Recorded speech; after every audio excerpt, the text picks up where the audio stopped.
रूस यूक्रेन युद्ध में यूक्रेन की एक्टिव डिफेंस नीति फेल हो चुकी है। क्या अब वक्त आ गया है कि यूक्रेन अपनी रणनीति को बदले? नाटो की चेतावनी, पुतिन की चालें और इस पर एक नई रिपोर्ट ने पूरी दुनिया में हलचल मचा दी है। नमस्कार, आदाब, मैं हूं फरीद अली और आप देख रहे हैं क्लियर कट। और इस क्लियर कट के एपिसोड में बात करेंगे, क्या इतिहास खुद को दोहरा रहा है?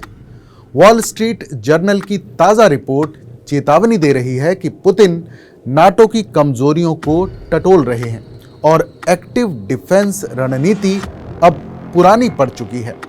तो क्या यूक्रेन को अब आक्रामक मोड अपनाना चाहिए या फिर ये नाटो के लिए खतरे की घंटी है? आइए खोलते हैं ये सारे राज। यूक्रेन युद्ध अब 3 साल से ज्यादा का हो चुका है और पश्चिमी सहयोगी यूक्रेन को हथियार देकर डिफेंसिव मोड में रखे हुए हैं। लेकिन वॉल स्ट्रीट जर्नल की 29 सितंबर 2025 की report time to abandon active defence in Ukraine में मार्क टी किमिट ने सवाल उठाया है कि ये रणनीति वियतनाम के बाद नाकाम साबित हुई थी और अब भी यूक्रेन को कमजोर कर रही है। एक्टिव डिफेंस एक ऐसी सैन्य रणनीति है जिसमें सेना दुश्मन के हमलों का जवाब देती है लेकिन खुद आक्रामक पहल नहीं करती। वियतनाम युद्ध के बाद अमेरिका और उसके सहयोगी देशों ने यही नीति अपनाई थी। रिपोर्ट के मुताबिक यूक्रेन की एक्टिव डिफेंस रणनीति रूस के खिलाफ नाकाम रही है। After Vietnam, the doctrine proved ineffective and only Reagan's military build-up brought real deterrence। यानी वियतनाम के बाद भी जब तक अमेरिका ने अपनी सैन्य ताकत नहीं बढ़ाई तब तक सोवियत यूनियन जैसे दुश्मनों को रोकना मुश्किल था। पुतिन की रणनीति, यू प्रोब विद बेयोनेट्स। रूस के राष्ट्रपति व्लादिमीर पुतिन पिछले कई महीनों से नाटो की सीमाओं की टेस्टिंग कर रहे हैं। पुतिन पश्चिमी देशों की सुरक्षा और उनकी इच्छा शक्ति को परख रहे हैं। हाल के महीनों में रूसी ड्रोन्स, MiG-31 उल्लंघन और साइबर अटैक्स ने नाटो की कई कमजोरियों को उजागर किया है। रिपोर्ट कहती है कि पुतिन लेनिन की रणनीति अपना रहे हैं, you probe with bayonets, if you find mush you push, if you find steel you withdraw. यानी जहां कमजोरी मिले वहां हमला तेज करो और जहां मजबूती मिले वहां पीछे हटो। नाटो के जनरल सेक्रेटरी जेंस स्टोल्टेनबर्ग ने कहा, रूस की हर चाल का जवाब देने के लिए नाटो पूरी तरह से तैयार है। लेकिन क्या सिर्फ ये बयानबाजी काफी है? रिपोर्ट के मुताबिक पुतिन नाटो की फ्लैंक्स को टेस्ट कर रहे हैं।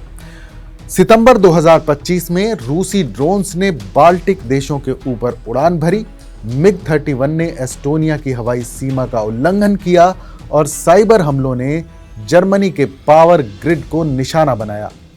23 सितंबर को नाटो ने चेतावनी जारी की, हम हर दिशा से हर खतरे का मुकाबला करने के लिए सभी जरूरी सैन्य और गैर सैन्य उपकरण इस्तेमाल करेंगे। लेकिन ट्रंप प्रशासन इसे अलग अलग घटनाओं के बजाय पुतिन की पूरी पश्चिम विरोधी रणनीति का हिस्सा मानता है। यूक्रेन के कमांडर इन चीफ अलेक्जेंडर सिरिस्की ने हाल ही में कहा था कि हम सिर्फ डिफेंस इन डेप्थ में नहीं रहेंगे क्योंकि इससे हम पीछे हटते रहेंगे और इलाके खो देंगे। हम डिफेंस को एक्टिव ऑफेंसिव ऑपरेशंस से जोड़ेंगे। ये बयान जून 2025 का है जो दिखाता है कि यूक्रेन खुद रणनीति बदलने को तैयार है। वॉल स्ट्रीट जर्नल की रिपोर्ट वियतनाम युद्ध के बाद अमेरिकी सेना की कमजोरियों को याद दिलाती है। 1970 के दशक में यूएस आर्मी ड्रग्स, खराब ट्रेनिंग और हथियारों की कमी से जूझ रही थी, जबकि सोवियत यूनियन के सैकड़ों डिविजन्स आयरन कर्टेन के दूसरी तरफ तैनात थे। नाटो का एक्टिव डिफेंस डॉक्ट्रिन यानी सक्रिय रक्षा सिद्धांत वेस्टर्न यूरोप में स्पेस ट्रेड करने और अमेरिकी रीइंफोर्समेंट का इंतजार करने पर आधारित था, लेकिन यूरोप में ना स्पेस था ना टाइम था। रिपोर्ट कहती है कि अमेरिकी प्रेसिडेंट रोनाल्ड रीगन के मिलिट्री बिल्डअप ने हालात बदले 1980 के दशक में अमेरिका ने $600 बिलियन से ज्यादा खर्च करके सोवियत खतरे को नेस्त नाबूद किया।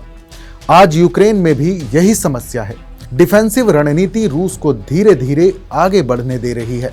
अटलांटिक काउंसिल के एक्सपर्ट एरिक सिरामेला ने अगस्त 2025 में कहा, यूक्रेन की जीत के लिए नाटो मेंबरशिप जैसी मजबूत सिक्योरिटी गारंटी जरूरी है, लेकिन ट्रंप ने इसे रूल आउट कर दिया है।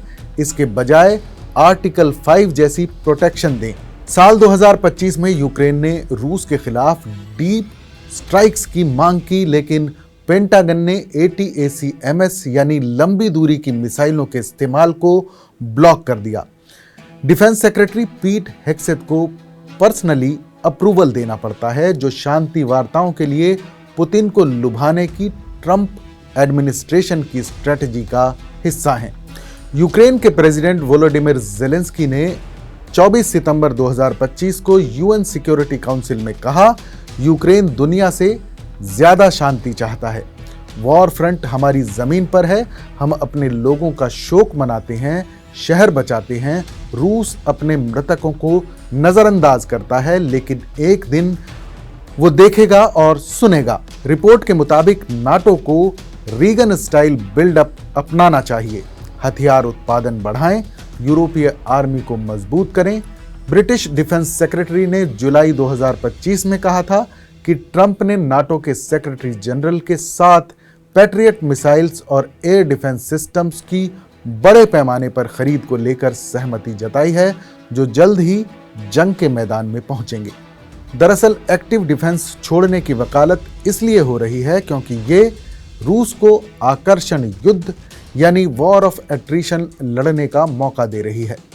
WSJ की अपनी रिपोर्ट में मार्क टी किमिट लिखते हैं कि ट्रंप समझते हैं कि पुतिन की प्रोवोकेशंस यानी उकसावा अलग नहीं बल्कि पश्चिम के खिलाफ ओवरऑल स्ट्रेटजी का हिस्सा है। यूक्रेन की 225वीं असॉल्ट बटालियन के कमांडर मेजर ओलेह शिरियाइव ने जुलाई 2025 में कहा था कि अधिक एयर डिफेंस और डीप स्ट्राइक परमिशन से यूक्रेन को जीत का रास्ता मिलेगा। अमेरिकी इंटेलिजेंस के मुताबिक मई 2025 में रिपोर्ट आई थी कि पुतिन ने यूक्रेन प्लान्स नहीं छोड़े। वो यूक्रेन की डिफेंस क्षमता, जनता का मोराल और वेस्टर्न सपोर्ट कम होने का इंतजार कर रहे हैं। पूर्व NATO commander general Ben hoses कहते हैं कि यूक्रेन को अब सिर्फ डिफेंसिव रहने की बजाय आक्रामक रणनीति अपनानी होगी। रूस की सेना तभी रुकेगी जब उसे कड़ा जवाब मिलेगा। यूक्रेन के डिफेंस एनालिस्ट डॉक्टर ओल्गा टोकारचुक के मुताबिक एक्टिव डिफेंस ने समय तो काफी दिया, लेकिन अब रूस की एडवांस्ड टेक्नोलॉजी और ड्रोन हमलों के सामने ये नीति दम तोड़ रही है। भारत और दुनिया के लिए इसके क्या मायने हैं? अगर इसकी बात करें तो यूक्रेन रूस संघर्ष न सिर्फ यूरोप बल्कि भारत और पूरी दुनिया की सुरक्षा रणनीतियों को प्रभावित कर रहा है। भारत के रक्षा विशेषज्ञ भी मानते हैं कि सिर्फ डिफेंसिव रहना अब काफी नहीं, समय समय पर आक्रामक पहल भी जरूरी है। भारत के लिए ये बहस इसलिए महत्वपूर्ण है क्योंकि रूस यूक्रेन युद्ध ने ग्लोबल सप्लाई चेन को बाधित किया है।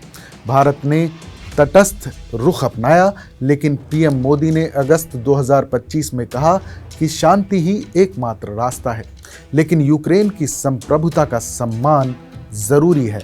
ये रिपोर्ट नाटो की कमजोरियों को उजागर करती है, जो भारत जैसे उभरते देशों के लिए चेतावनी है। डिफेंसिव रणनीति लंबे समय तक नहीं टिक सकती। एक्सपर्ट्स मानते हैं कि अगर यूक्रेन ऑफेंसिव होने की तरफ शिफ्ट करे तो रूस पर दबाव बढ़ेगा, लेकिन इसके लिए पश्चिमी देशों को $40 बिलियन की अपनी कमिटमेंट पूरी करनी होगी। ये रिपोर्ट साफ कहती है कि एक्टिव डिफेंस अब पुरानी स्ट्रेटजी हो चुकी है। शांति की राह लंबी है, लेकिन हौसले के साथ ये छोटी हो सकती है और ऐसा लग रहा है कि अगले कुछ महीने दुनिया की सुरक्षा रणनीति को हमेशा के लिए बदल सकते हैं। क्लियर कट में फिलहाल बस इतना ही।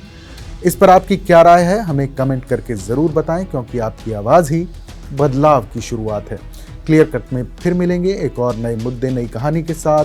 तब तक देश और दुनिया की तमाम बड़ी खबरों के लिए देखते रहिए TV9 डिजिटल।